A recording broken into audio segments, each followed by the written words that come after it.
for joining us this morning for another conversation, another Gather for Her conversation. I want to welcome you. I want to welcome a very special guest and welcome our co-hosts.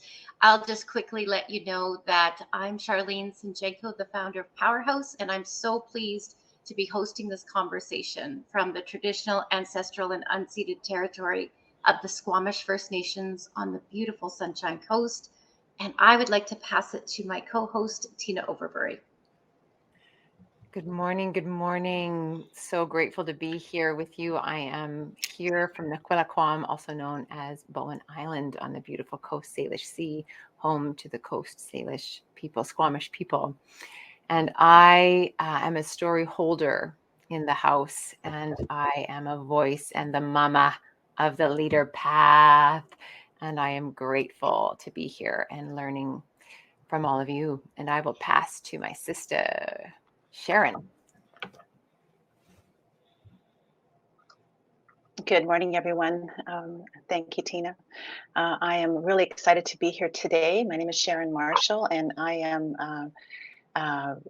coming to you today from the traditional and ancestral territories of the Snuneymuxw and Snuneymuxw First Nations on Vancouver Island. And specifically, I live in Lantzville. And so the nations are Nanoose Bay and Snuneymuxw, or which is Nanoose Bay.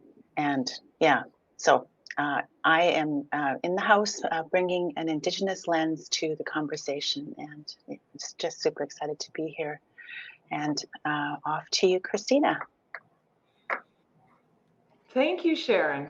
Good morning, everyone. I'm also thrilled to be a co-host with this fabulous team here.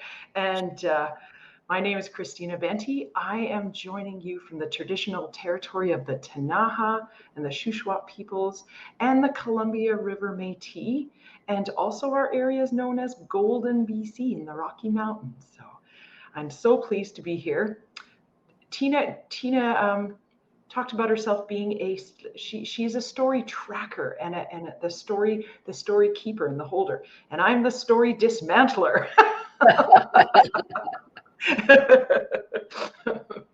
So I'm absolutely thrilled to be here. I'm looking forward to this conversation. And for those of you who are joining us for the first time, you are so welcome to be here. We're thrilled. To all of those who've been gathering for a long time, and to those who are just gathering with us for the first time, everyone is welcome here. So I'll pass it back to Charlene. So we're excited to jump right into our conversation this morning. And as Christina said, if this is your first time here on Gather, you'll notice that there's a number of us on your screen. And what we're doing is we're modeling curious and conscious conversation. It's not so much of an interview as it is a conscious conversation. And we're so pleased to be welcoming an epic change maker, Karlene Donnelly. And I'd like to just share a couple of words of Karlene's bio and then a couple of personal words. But first, a little bit about Karlene. So as you breathe in the words conscious change maker, have a think about this. Karlene has spent the past 25 years as a senior leader in the social services sector and a change maker in the Calgary community. She believes in a science-informed approach for improving outcomes for Calgarians and passionately advocates for organizations to adopt a business framework and apply current brain science to achieve a larger impact. So you know this is going to be a juicy conversation. Under her leadership, CUPS, which is the name of the organization, has evolved from a traditional charity into an absolutely trailblazing science-based social agency capable of improving outcomes for Calgarians for generations to come. Since 2003, she has led the team at CUPS through significant evolution and growth, which we're going to talk about today, to radically improve outcomes for their clients and to disrupt the expectation that we have around what a charity is truly capable of. So without further ado, please meet a wonderful change maker who has participated in multi-country, high-profile research and advocacy projects and shares her learnings with audiences from around the globe. And today we're so happy and excited that she is going to share some of those learnings here with us and our Gather for Her audience and community. Welcome, Karlene. Welcome. Well, thank you, Charlene. That's wonderful. And to everyone on our panel, wonderful to be here with you this morning. That sounds like a lot more formal journey than it was. It certainly is all true, but it certainly sounds a little bit more formal than the way we walked that journey and learned and lived together in that process. So it's wonderful to be here today. The journey itself has been wonderful. It's had its ups and downs, but I think one of the great interconnections between Powerhouse and CUPS has been, in some of the work that we've done, has been that interconnection of commonality, of passion and purpose. And to me, that's really where you get rejuvenated to be able to keep this work going. But thank you, and wonderful to be here. So grateful. I'm actually going to kick off the conversation a little bit, but I'm going to lean into Tina because I'll just say quickly, we have been fortunate to be walking beside CUPS for the past number of months to tell an incredible celebratory story of 25 years of change making and the model of transformative change that's been tried and true and proven and growing at CUPS. And Karlene, as you know, our theme for Gather for Her this season is braiding impact. And when I think about the journey at CUPS, a couple of the pieces like that I have so learned from you are when we braid those strands together of social services to take care of a community, and then we braid in the business aspects, and we braid in the donors that are looking to be a part of change, and we braid in government, and we braid in musicians that have a huge following that believe in you, and we just keep braiding and braiding and braiding. Like I'm just so excited, and I wonder, just to kick off the conversation, where that takes you. Again, I will say the touch points of how we talk about what's important when you're really trying to make a change that's difficult. People can often express that they know change is necessary, they believe in change, but when it actually comes down to disrupting your normal routine, it's difficult for people. It's not that they don't want to, it's not that they don't believe in it, but it is difficult. So understanding that is really part of the journey. And braiding for me, and I was saying this earlier, Tina and I were having a little conversation with the panel, and I really feel that the purpose and intent of anything we're trying to do has to be interconnected. And to me, that's the braiding. And that it does take patience. It really does, for the reasons that I have already said. But it's really about having people understand, and then how is really the journey. The why is when you understand about the brain science, and I'll talk more about that earlier, and really what it means to get to the root of the problem of people that have had traumatic experiences. It's the why is quite understandable and easy to get. It's the how, and the how is always the most difficult part. And you really do have to have the patience of whoever is being interwoven or braided into this journey needs to have time and understanding and get past the why into the how. What do they have to stop doing to start doing new things? And that's actually true of government, and it's true of the general community, it's true of our sister and brother partners, it's true of the participants and patients that come through our door. It really does take time. And I think that's, to me, the interwovenness of the work we've done is really about that move forward 3 steps, pause, gather, support each other, find out what's going wrong, find out who has slipped backwards, and who's your advocates. So I think for me, the journey of how we braid together is that walking forward, pausing, making sure that everyone is aligned, they have what they need, they're not overwhelmed.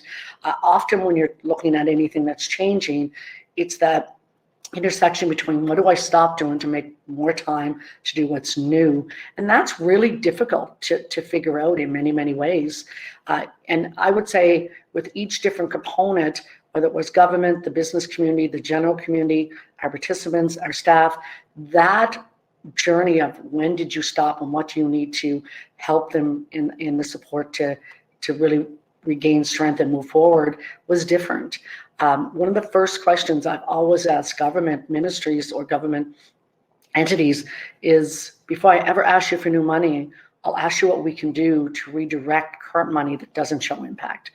And although that answer isn't always seamless, let me tell you, it's really the first question. So before we ask for more, what are we going to change so that we're all talking about impact from the same terms?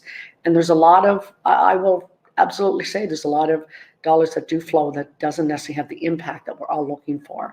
So doing that journey together in the braiding, again, it takes understanding the culture of who you're asking to come join you and having patience with that.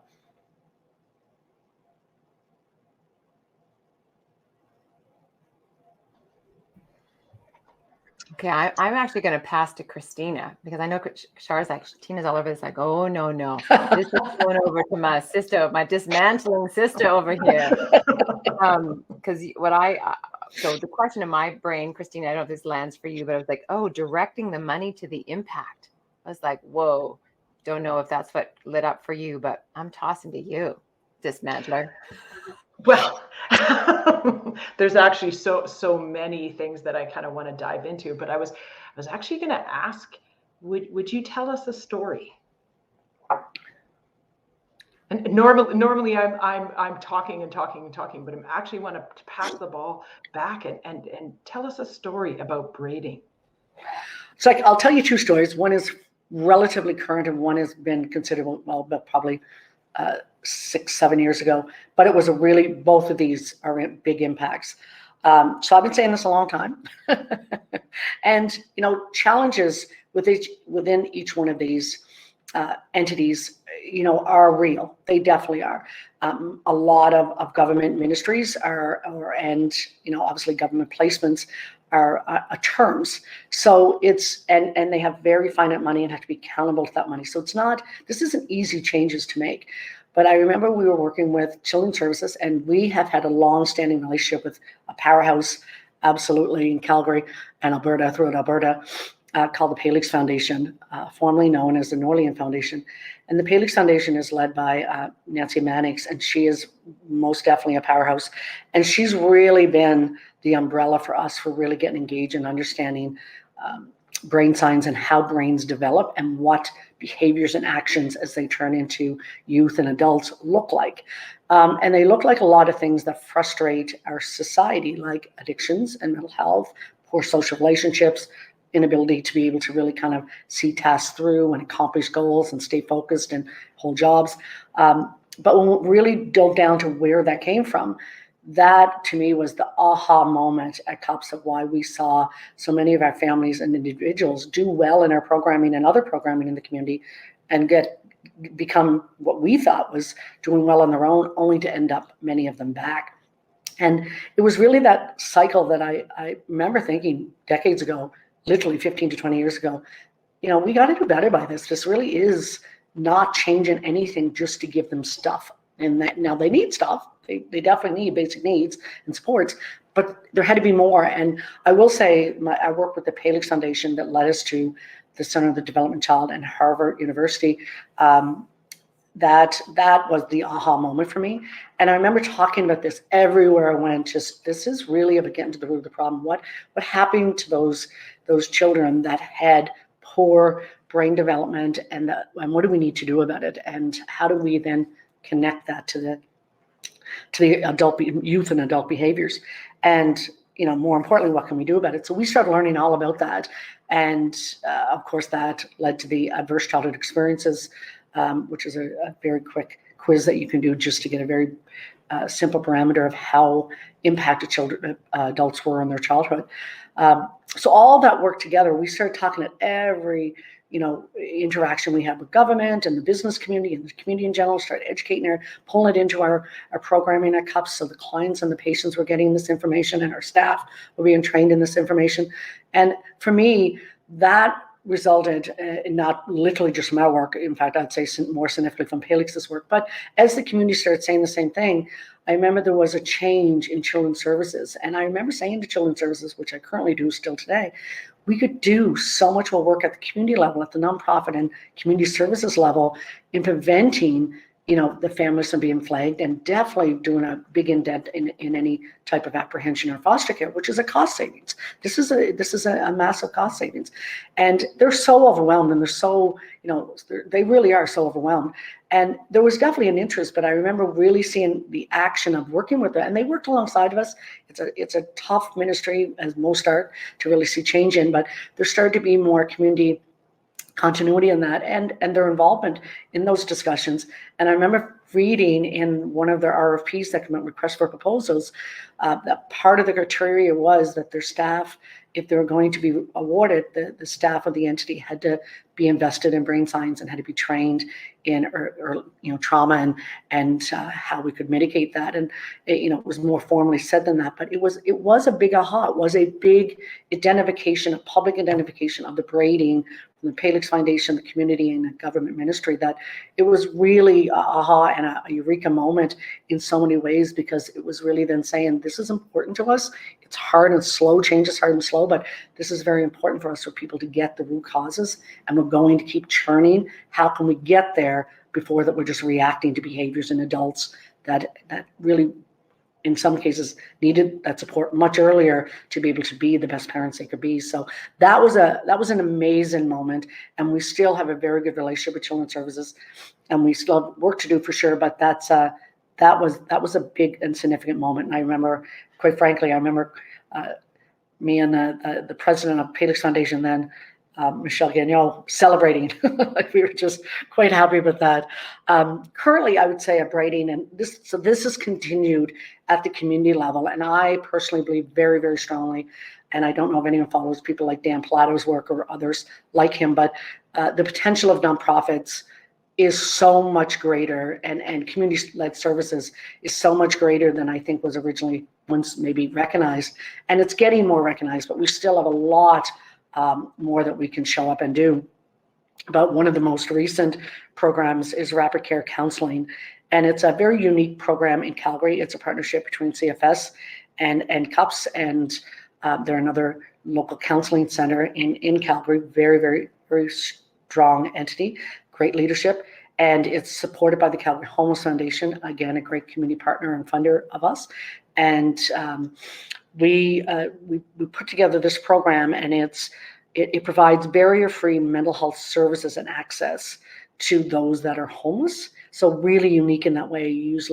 It usually doesn't target that population, but those at risk of homelessness or are homelessness was the sole target. So really, again, the preventative lens, which you'll hear me talk about from everything I do. How do we help people that are already, at a point where they really need a lot of help? How do we help them so that when they do get independent, they have empowered themselves enough that they don't really need us, as opposed to waiting till they get housed and go through programming and then doing this type of service. So in some ways, I have the belief that these mental health and addictions and other such social supports that are needed is really about when it should be applied. That is a bit of this change that we're on. So that program targeting that population is very unique in Canada, and it allows them to get services within 3 business days. It's one of these programs also that between our partnership, if it's a 1-day single session at CFS, they will determine whether there's more needed. CUPS has a much more intensive mental health department, so they can get referred into us, and we can take folks out of our line that maybe fit into the single-day session or counseling. And so it really not only makes us stronger together, it literally did almost speed up the lineups and the wait list for both of our services, but they can access it within 3 days. It's barrier-free, and it's targeting a population that usually don't get these type of priority services. So those are the type of things where I think it's preventative, we're stronger together, we actually are more efficient together in our services, and it's duplicable. in the sense that everything that I try to do, the whole journey we've been on with applying actually what does brain science look in practice, what difference does it make, what do we need to know, and what's the end result? Does it really make a difference? That journey was always meant to be a pilot in the sense where if we can do it, others can duplicate it across Canada, across the world. I would hope to start in Canada first, just because I love Canada. And I'd like to see how much we could saturate that across our own country, as well as spread it to international means if that's something people want to do. But to me, this is all about prevention, the right services, literally to the right, not only the right person, but at the right time. So these type of programs, maybe braided, maybe collaborations, maybe whatever you want it, but it was part of our participants and our clients that really kind of helped us form what do they need, when do you need it. It was our community partners, our brothers and sisters that really kind of pulled us together and said, how do we make this work together? And we see the benefits from the efficiency, the cost savings, and of course the right treatment that's making a huge difference at the right time. Wow, thank you. You're talking about inter-organizational and intergovernmental alignment, right? That's responsive rather than reactive, and to what people need and when they need it, right? Yes. Yeah, that's really, like you said, that's braiding for impact. I wonder if you could say more about the brain science. And I don't want to hog the question, but I'm curious about the brain science because one of the things I have been thinking about is, oftentimes we deal with people at the behavioral level or at the environmental level, but what about that identity shift, right? Like the baseline, because an identity shift, somebody seeing themselves in a certain way ends up shifting, creating that systemic shift. So organizations and individuals seeing themselves differently. How does that fit in? Talk a bit about the brain science. Sure. Hopefully that made sense. So I do have to do a quick plug in the sense that there is a brain story course that is through the Palix Foundation that is free. And it really does teach anyone and everyone, the Palix Foundation, and it's quite easy to find on their website. And it really does give a very, very, very good overview. And again, free. Like that's the generosity of Nancy Mannix. And I will say that the connectiveness that we have been able to gain over time through, sheer talking on brain science and with the government ministries has taken time, and certainly Palix Foundation has helped play a role in that. But I would say I really feel strongly that the government entities and those that also play a role in our community funder like Homespace and Calgary Homes Foundation and FCSS and United Way, they're all big players in our system and big funders in and of their own right. So the government ministries play a role with all that. They're all in it with us. And I've always felt they're our partners. It comes back to that very same thing of how. How do we make this work? What really does that mean in terms of applying brain science? So we totally got why people couldn't actually really function extremely healthy as an adult when they had really serious trauma as a child. So what very, very quick and very generic overview of it is what the adverse childhood experience would tell you is children have been exposed to on a series of ongoing toxic stress or significant trauma, over a period of time in their first 18 years of life with no real significant adult to really support, empower, and comfort them, that their brains develop differently. That's really just the aha moment. What that looks like is people that have an inability to really, make plans, see those plans through, have the, delayed gratification and growing maturity to be able to, do what you need to do to start from A to Z and see that through. That often also shows up in poor social relationships, inability to really focus and pay attention. So there's often problems at school. And those poor social relationships as a child develop into poor adult relationships with their partners.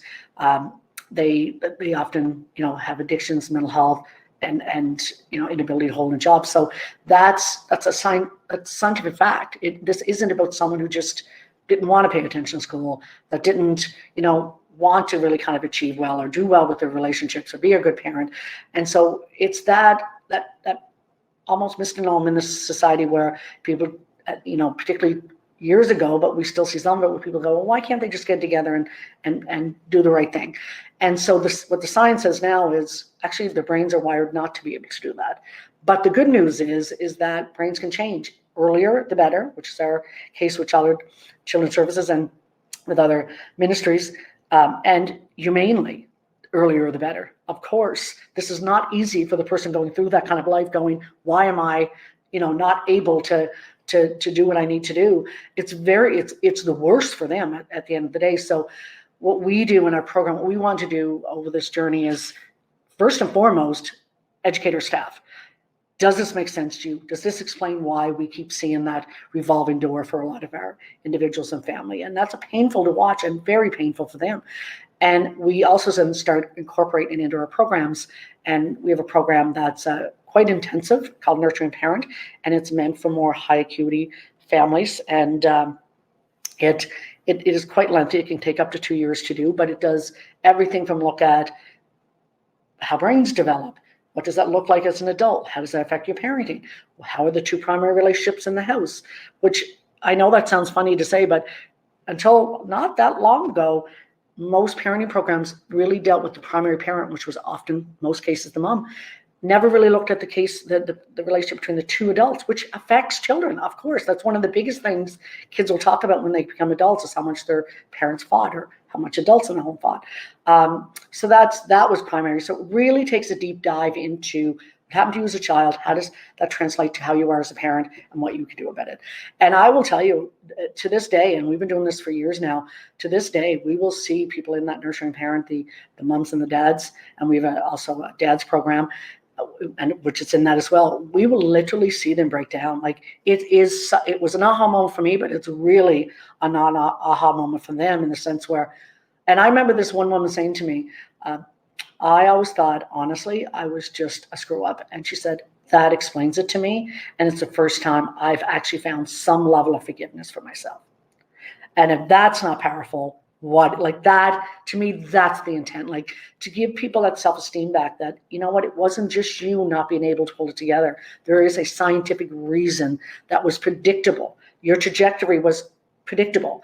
And, this is what we can do about it now. And that is so motivating for them, for that instillment of change. And I go back to what, really the whole premise, even though this made perfect sense to me, and it equaled that playing field that I talked about when I first started in this. And that was the motivation, the primary motivation for me was to not only really, level the playing field between those that have and those that have not, but those that are broken, how do we give them the self-esteem that we're not doing them a favor helping them?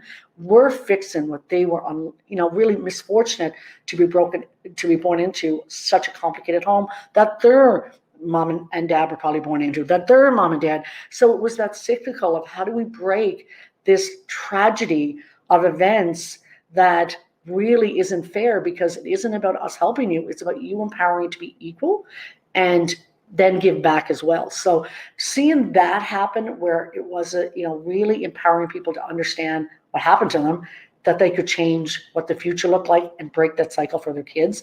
And if you want to see motivation in parents not wanting their kids to go through the pain they went through into their adulthood, it is incredible.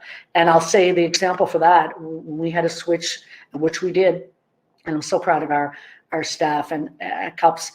Within 2 weeks of this pandemic, they pivoted. We have 45 programs, so that's a lot. A full health clinic, child development centers, parent development, housing programs. I mean, you name it. We have mental health.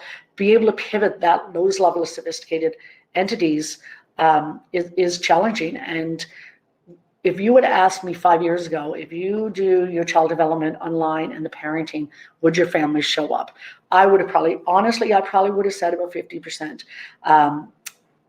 Vast majority, like in the 90 percentile, showed up, which meant even with all the stress they're doing, all the programming they're in, probably working, more kids in the home, They're sitting down with their children to go through child development with them at home, learning what they're learning, modeling what they need to see, taking their time of their day. I mean, that is incredible. And I truly don't believe we would have seen that level of participation in their own lives for the better before brain science was really pulled into what we do, because they got how important this is and how they were literally not just feeding and taking care of physically of their children, that they're actually developing their brains, and that they needed to be present in their lives. They needed to be active role models, and they needed to be connected. They would not have got that before, because I didn't get that before, quite frankly. This isn't about us and him. I didn't get it before, but this journey has been a beautiful, heartbreaking example of finally giving them the power to really understand and change their own lives. Bam, and that story dismantling. Over to Tina. Oh,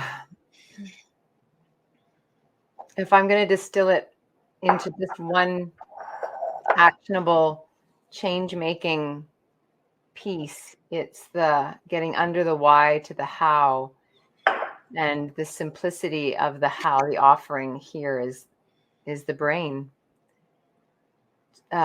Yeah, so much.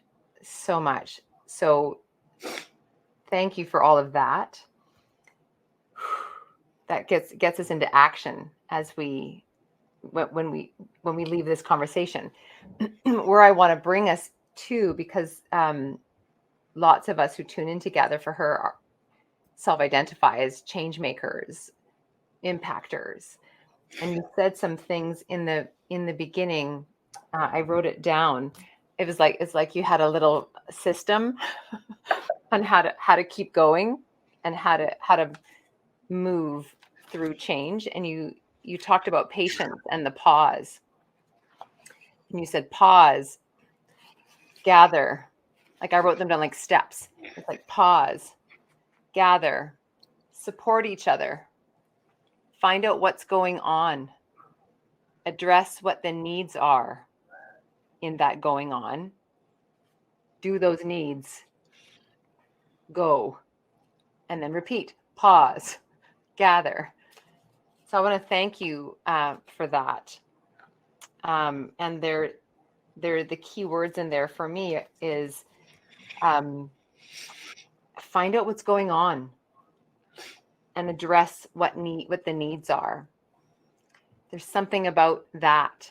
And I'm curious if you can share with us, wow, what would you offer us as change makers in this space? Knowing that we're all wanting, we can all feel, we all have a bigness in our heart. And just as you express the bigness of the change making that you're here to do, what would you offer us from that bigness to the micro, which is literally the steps, as change makers? What, anything come up for you, just knowing that you've got a captive audience that are here to do big work in the world? Oh, I always have some nugget to share. Honestly, I say this sincerely. I felt the why was my journey to educate my staff and my community partners. I really did. And I took that very seriously. And I'm coming from an area where this is what I believe, and I need to help them understand, not for them to either be on my side or not. I think that it's never about us and them. It's about how can I get you to understand what I think I understand, and what can you help me in that growth. So that was always my mindset. One of the things I think is critical, and I did this with the staff, and I'll tell you why I think it's important, because it is, again, something you can replicate in any entity. When I talk about, hey, here's the clarity of the finish line from here. Here is what, and the what and the why. This is what I will give you. And what I said to each sub part of that, in the moving parts that needed to interconnect to get to that finish line, you decide, you tell me the how. You tell me, when I give the clarity of the what and the why, you tell me what you need to learn, what do you need training in, what do you need to give up, how do you want to do that, what do you think is important to keep, And what am I missing? So I always wanted them to have, it was a journey where we were educating each other in the how. And it's complicated stuff. So I always wanted to have frequency of communication, create a creative environment, tell them it's okay to fail. In fact, we're probably going to learn as much about what doesn't work as what does work. That's totally fine. Come to me with your ideas. So again, creating as much as you can as the head of anything, an equal playing field where their ideas and their input is not only as important as mine, it's probably more important because they're the doers. They're deeper down than I am. So I'm learning from them and I'm taking that up. So I was changing in many ways the external system, like the community, and in some ways connecting with government on mutual conversations of what's possible and what's not. And, really kind of that landscape, but they were going deeper down and come up with, this matters to our clients, this would matter to us, this is what we can't forget about. So it was this mutual, almost massaging, like literally creating the road as we went in the how. And that's really, really important. And then they would tell me we're at a point where we are doing 11 assessments and we need to get down to 7 and we need time to do that. Put the brakes on. Absolutely right. And that made sense because we are data focused. There's no question. So that means there does have to be those kind of formal information gathering, data gathering. So it was really that the how was very, very mutual and still is. And I think as a leader, you have to empower that culture of, it's an equal weight here of the how of building this. And you create time for committees and certain groups together. To me, it's really important that there's an integration of our departments and our programs so that we set time for groups that are from health and mental health and housing and child development and integrated care workers so that they can come together and say, yeah, that works for you, but it doesn't work for me. So there is that cross-discipline, intentful planning with equal voices that, when we say integrated care, all the workers are on the same place, whether it's literally our nurse practitioner and physician or a housing worker or a child development manager. I mean, that's all the care workers and our patient client is in the middle. And what changed in how we do our work is that instead of a client having to go to sometimes 7 different resources at CUPS and 6 more in the community and tell their story again and again, our integrated care team now is the whole intent is that they would then do that legwork where the client only has to tell their story once. And we do that. We have a tool that we call the integrated care tool that looks at social, emotional, mental health and health, developmental and economic. And in a 35, 40 minutes, we can kind of see in a scale of 1 to 5, with 1 being the lowest and 5 being the best, where they're at. And then we help with them create a care plan. And for that, we then pull in the players that need to really see them move forward over a sequence of time, and movement's fairly easy to measure in that tool. We've developed that tool ourselves, and it's really, really has a ton of potential. And again, to pilot that and to be able to work together and say, we thought that was happening, but it's not showing up here in the care plan. So, it's that constant learning in the how. And I don't think that will ever change. I don't think we ever just get, hey, we got the perfect template of the how. I think that's unique. And when I think of how we could apply that to things like mental health and addictions, to me, it would be going to those entities if we were going to partner with them and saying, tell me your reality. How does it work for you? What's really worth saving? What's not? What can you do different? Maybe what's not. So again, it's never me or anyone else that should be telling someone else what to do. It's kind of saying, okay, if we're going to work together, we need to create time for that. What can we do differently, or maybe even give up, that we can then really take the best of your expertise and my expertise and maximize that. So it's never about, hey, you need to do things differently because it's this. It's really understanding and spending time to learn what really is working well in their entity or their world. And then how do we make change enough so that we can make time and create time for change and maximize, maybe some potential of what we can do together. So it's, again, when I say patience and pause, it's really also about appreciating what that entity brings to the table or that person brings to the table first. And then in the journey, the reality is you need to create time to create that work together. And that, in my opinion, has always saw greater benefits. So what do we need to do differently or change is a mutual discussion. It's not me saying, hey, you should stop doing that. So this journey is really about how do we become stronger together by appreciating what we currently bring individually, and then, understanding and learning how we can maximize that.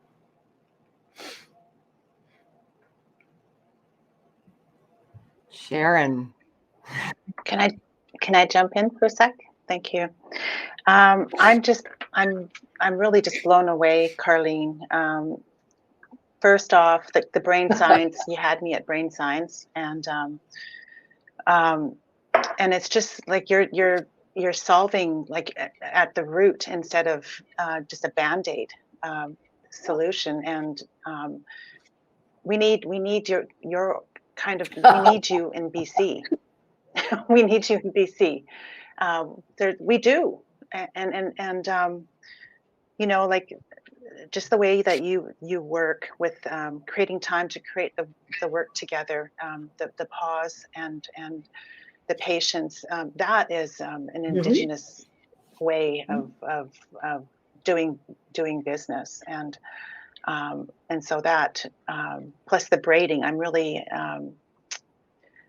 actually quite surprised that you have been braiding for so many years before you met Powerhouse. I thought we were I thought we invented the braid. I love that about you. So obviously we didn't. So it's just remarkable, the work that you're doing. It just really, we need you in BC.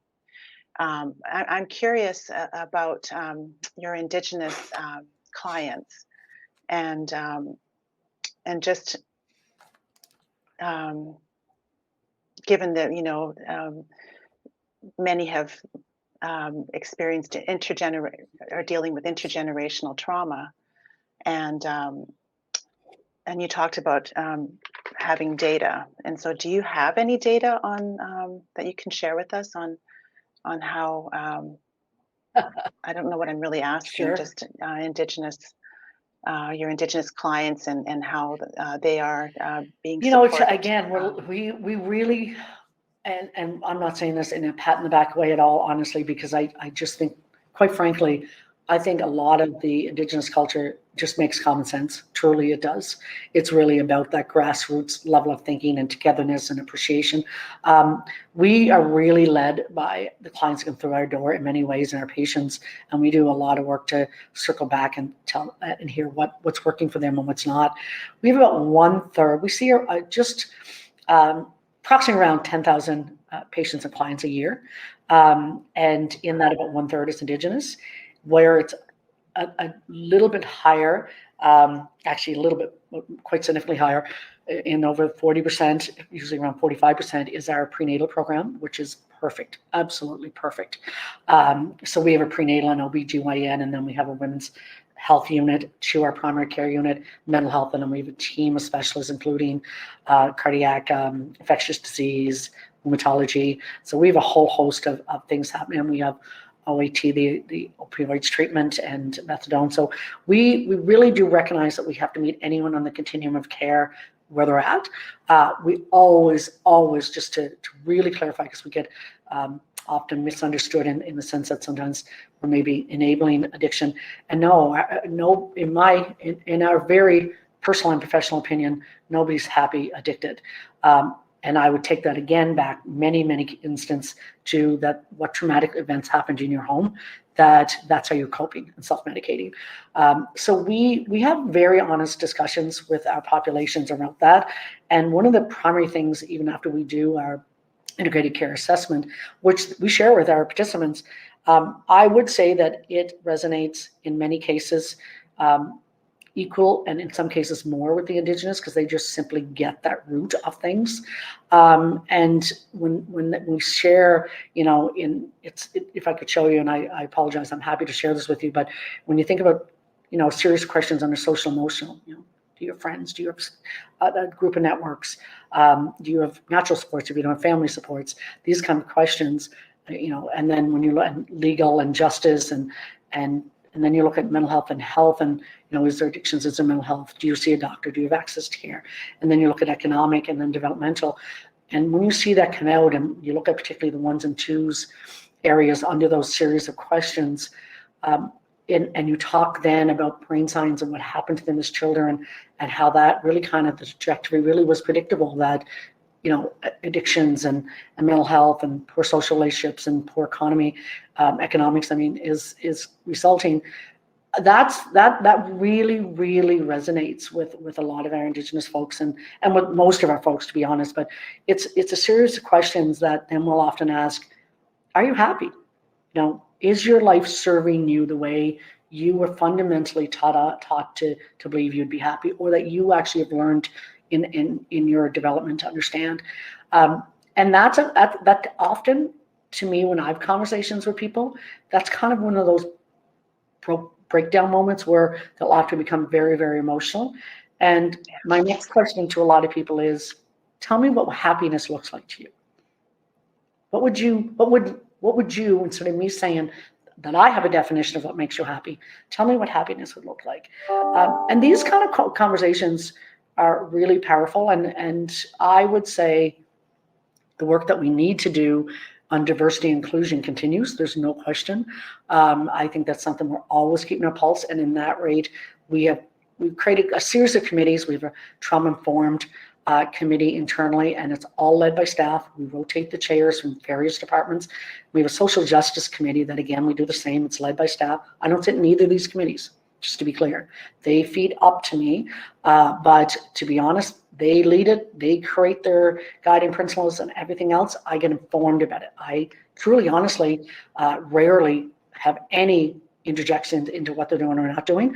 In the social justice committee, one of the things in the last year that came out of that was we wanted to create space for an elder to guide us and create literally an Indigenous working role to help educate us on a much more consistent basis. And one of the things that I believe in, if you're going to be a change maker, when you look at the ADKAR model with one of the process change management tools, when you look at the knowledge and the action and the awareness and the action, I always felt that it was, if people knew better, like Maya Angelou says, they do better.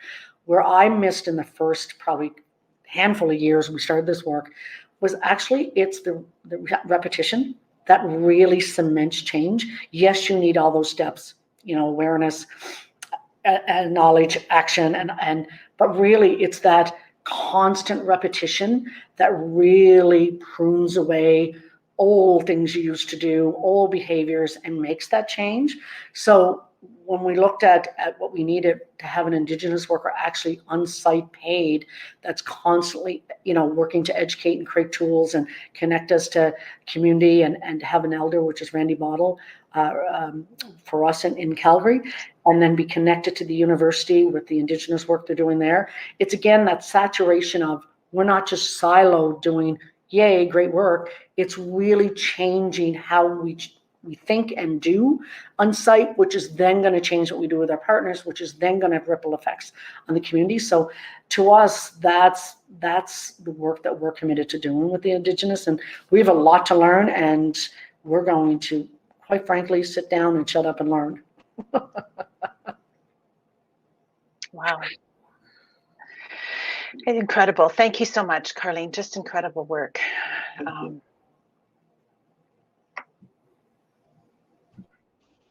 I want to also say thank you. We're just about out of time, but I do want to extend an invite. I'm hoping that we can have another conversation in the new year, because we do have a model of change that is ready to go into other provinces and other communities and other countries, and that's where I'd love to see that conversation go next. I would love to just, gratitude, deep gratitude, and I'll pass it to Tina to close us today. Thank you, Karlene, for the inspiration and the information and the invitation in the how and the modeling of just possibilities of what gathering can look like and what leading can look like. And as well, the reminder and maybe the awakening, frankly, of change takes time. Definitely. Right. And get in for the long haul. Get in. Like if you're right. Yeah. Thank you. There's been some, just to wrap up, I can't believe an hour's went. I could talk to you guys all day because honestly, I can't believe it. I did want to just, I know there was a question from someone who said Elder Randy N. It's Elder Randy Bottle, Bottle in Calgary. He's a wonderful man, absolutely. And I did want to just clarify that part of the work we're doing, my whole intent with our tool that's owned by us, and with the understanding of the funders and entities I work with. I remember saying to Nancy Mannix years ago, this is going to be a long journey. And she said, we're in it for the long haul. So we needed those type of funders. We have several others here that have been just as instrumental, but the work that we did, we do want this piloted or tried other places. That was, if we did the heavy lift in this area, we certainly we want to share it. We want it to be, if this can make other communities healthier, happier, and safe, then that's exactly our intent. And I did also want to mention, I've seen someone said we need to in the States. I've been asked to do work in other provinces, and I certainly hopefully intend to do some of that, and in whatever role or capacity I can. We had done a project for 5 years called Change of Mind in the United States, and we did 5 entities in Calgary and 10 throughout the United States, and it was a phenomenal program, and it is on our website called Change of Mind, and it was phenomenal. So we did some great work.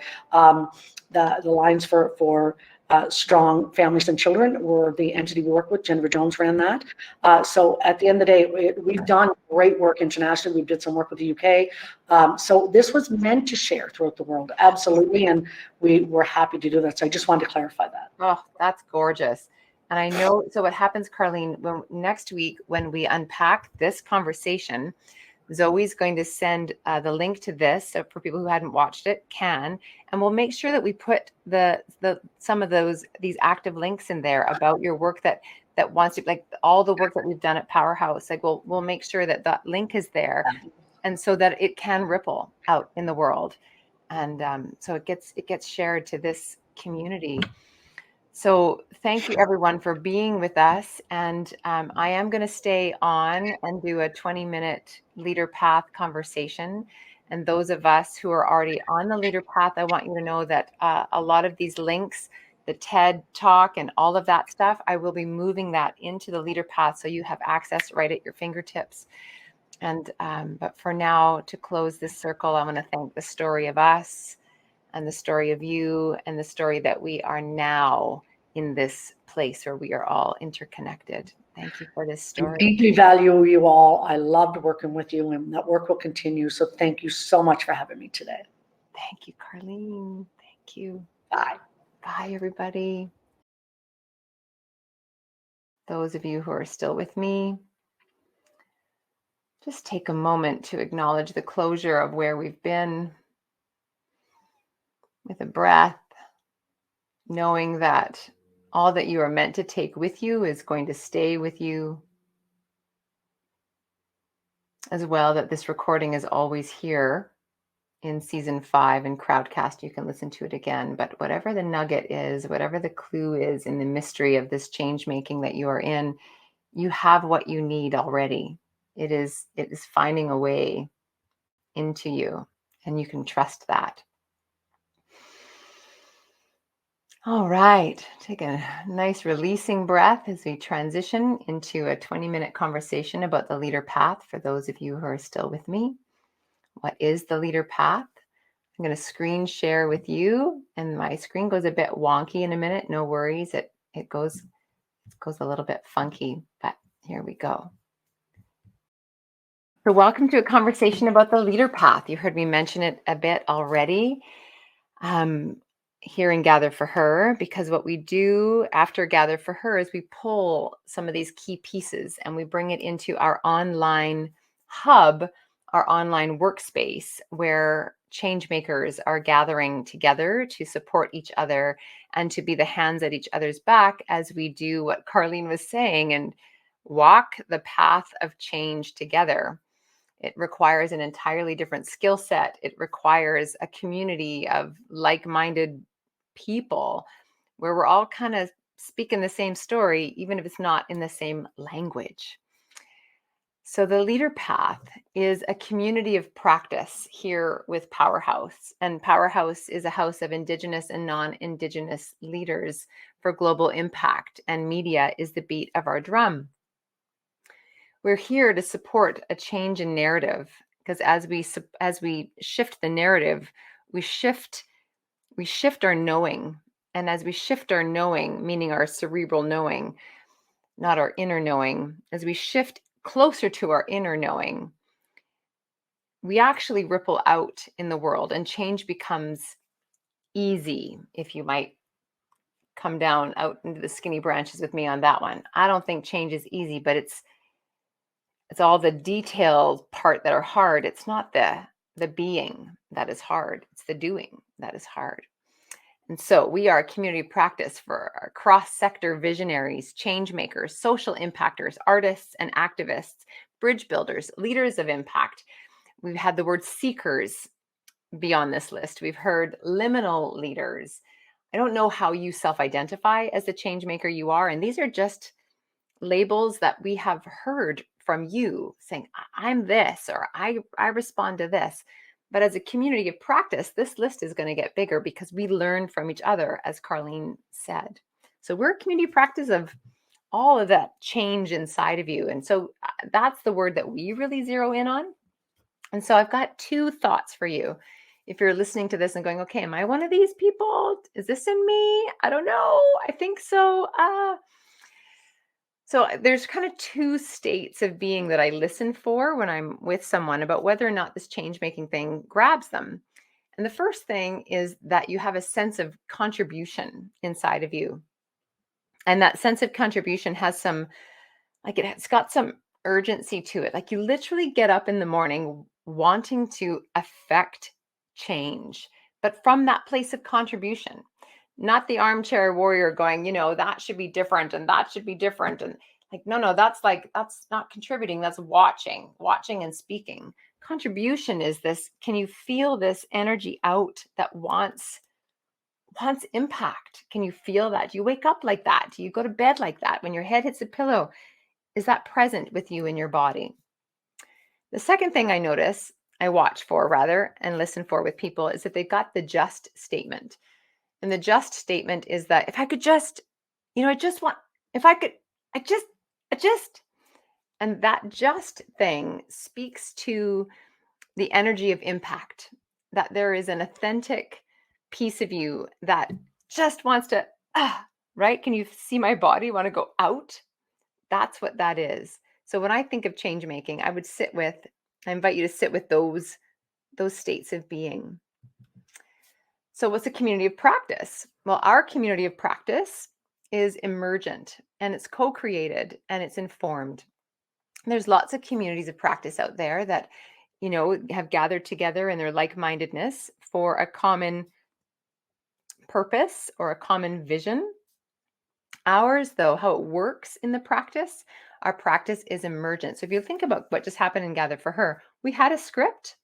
We started with the opening question, but we followed what was emerging in the room.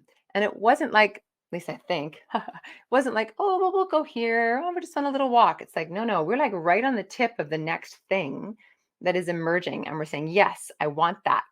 Where can we go with it? Co-created is that space where co-creation you might think of co-creation as you and your inner wisdom. You might think of co-creation as you and me, or you, me, and us. Or you might think of co-creation as you and your understanding of creator or God or spirit. The main thing in this co-created thing is in our community of practice, it's not about you. And the answers don't come from you. They come in the space of our interconnectedness. They come in that liminal space between us. And the third piece that we're in practice of is remaining informed and continuing to be informed, knowing that artistry and science are essentially the same conversation. It is so much more about what you don't know than it is about what you do know. It's never resting on the last information. It's also not making the last information wrong, but it's what's evolving here. Where are we going now? What's the information? And the people in the leader path, we are researchers, we are scientists, we are writers, we are a community of, dare I say it, big brains. And I will say that that really is a big piece of like another differentiator for us on the leader path. So what do you mean a path, not a program? Well, I think you got it. That's the whole co-created emergent thing. In brief, though, I want to make sure you know what this is before I tell you how it works. You can try the leader path for 30 days free. After that, it's a $99 per month subscription series.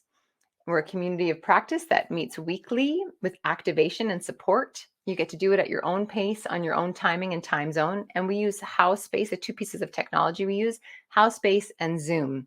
By the way, HowSpace is also used by UN Women. And your subscription includes a confirmed seat at our annual Fire Circle, either online or offline. And our Fire Circle is a gathering for it's our global unconference, gathering for global impactors and social change makers. So everybody that you heard from today, it's like a whole room or a whole screen of that. So you get that. You also get access to our masterclass library. You also get our annual spring wellness retreat, which happens in February, I think. And first in line access to some of our programs. We have a beautiful First Steps program, and I often do a seasonal writing retreat. We actually have one coming up in November, which is full, but you would have first access to that. So here's the how of the leader path. It's broken down into 4 sections. We start with a new moon power circle, which we actually just had day 1 of last night, was our opening, and our first writing journal prompts this morning on our intentions. And then we have bi-weekly listening sessions, which you experienced a little bit here. And then we're going to unpack it a bit more on the path. We have bi-weekly 7-generation wisdom harvesting, which happens the second week of Gather for Her, where we unpack what happened on Gather for Her, but in that way where we are in the collective consciousness, if you will, or the collective listening for the wisdom between us. And the 4th thing that we do in a month is our pitch and partnership incubator with accountability, which I'm going to get into next. So on the path, these 4 pieces, here's how they roll together. So we start with the new moon, we set our intention, we give guided meditations, writing practices, and it runs over for about 3 days. That is listening as leading. And that intention setting directly connects with number 4, which is our pitching and partnerships. So twice a month, we gather with Charlene Sanjanko, the founder of Powerhouse, to practice pitching and partner, and what it means to partner and to remain accountable to that big vision. If you go back to Karlene's work, to that whole piece, like for 30 years, CUPS has been doing what they do. And that big vision is that accountability to the vision, accountability to the moving forward. And so we have 2 Fridays a month where Shara leads a morning session for us. All of these are recorded. Now, the 4th session is the pitching, which is awesome. Because remember, in order to not have to do this alone, because you can't do it alone, you not only do you want to build a team, but you want to have people in the world that are interconnected to the change that you are moving forward. Those are partnerships and friendships and all the other ships. I don't know. Let's launch 1,000 ships. And we got to learn how to talk about the call that's inside of us and practice that. You heard Carlene be able to really articulate exactly what she's doing, exactly what she's up to, exactly what the why is and the what is. And that takes practice. So that happens in our month. And then we have the Gather for Her sessions where we gather and we harvest. So it's a month of that. As well, in our month, every few days, we offer a reimagined leadership practice on the path itself. It's kind of like, the inspiration chalkboard at the gym. And so this is like the inspiration chalkboard at the leading for impact gym. We also have an ongoing witness board, which is a place where you can just kind of hear yourself think. It's a comment-free zone, which I invite us to use after a Gather for Her session, because there's going to be things alive in you after that. We also have every 90 day, a seasonal talking stick on the full moon, just to gather and find out what's going on and what's working for you. So you probably watched the sizzle video, which ends on the two hands up going decolonizing leadership together. Ultimately, this practice on the leader path is about that. Yes, it's about change making, but it's the how of our change making, and the how of our change making shifting into a decolonized way of moving through the world. You already heard Carlene in the way that she lets go, the way that there is reciprocity. And I don't know that she would come up with our starting point, but she would have hers. And that's the other piece of decolonizing leadership. I'm going to give you where we're starting from in this conversation, but by no means is it the right way. The right way is the way that we're doing it. It's not the way that we say it has to be. So we start here though. 3 C's we offer. We want to stay in circle, we want to stay curious, and we want to co-create. We offer 2 L's. We want to lead by listening. And I think you saw that and Gather for Her today. And we offer 3 S's. Stay in the room. That comes from Christina Benti. That's when you're uncomfortable. Do you know how to stay in the room in that discomfort and still in that place of compassion?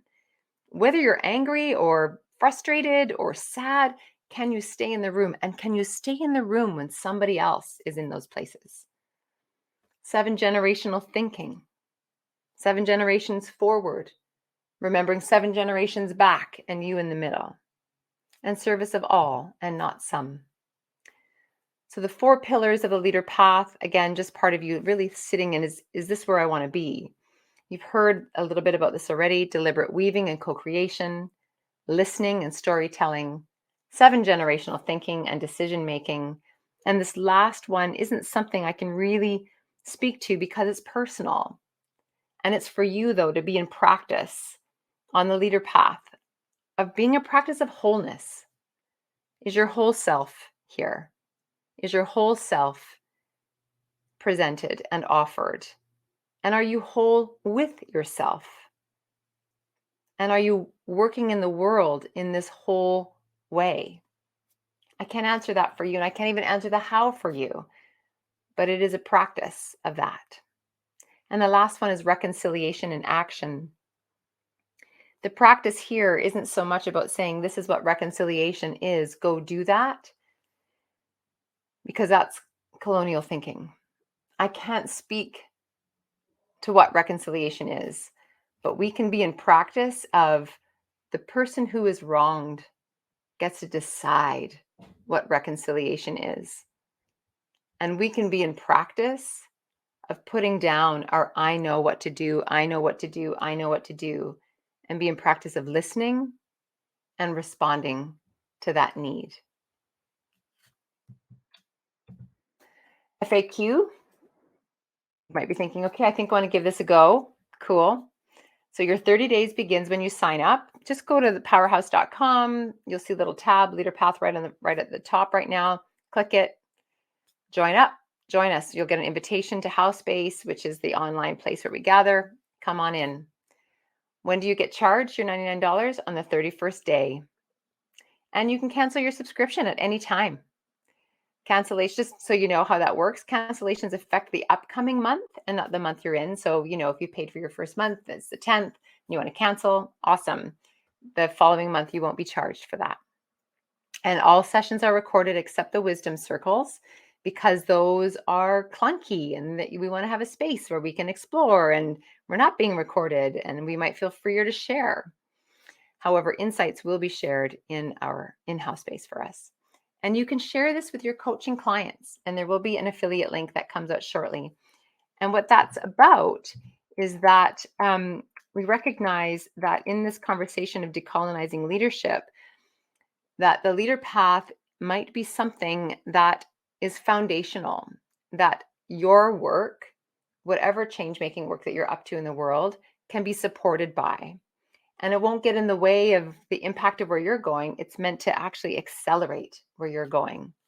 And so if you are a coach and want to utilize the leader path, we can send you an affiliate link and get you started. So that is the leader path. I'm going to stop sharing and just come back to Oop, did I lose you? Did I lose me? Here I am. And be with you here. I want to thank you for your time. You can access this in Crowdcast and know that the Leader Path is here for you, that we see you, Powerhouse sees you and sees all of you and the change maker you are, and you're in the right place and we support you. So come and change make with us and come give us a go on the Leader Path. Go to powerhouse.com and we'll see you on the path. Thanks for being here, everyone, and have a beautiful, beautiful day.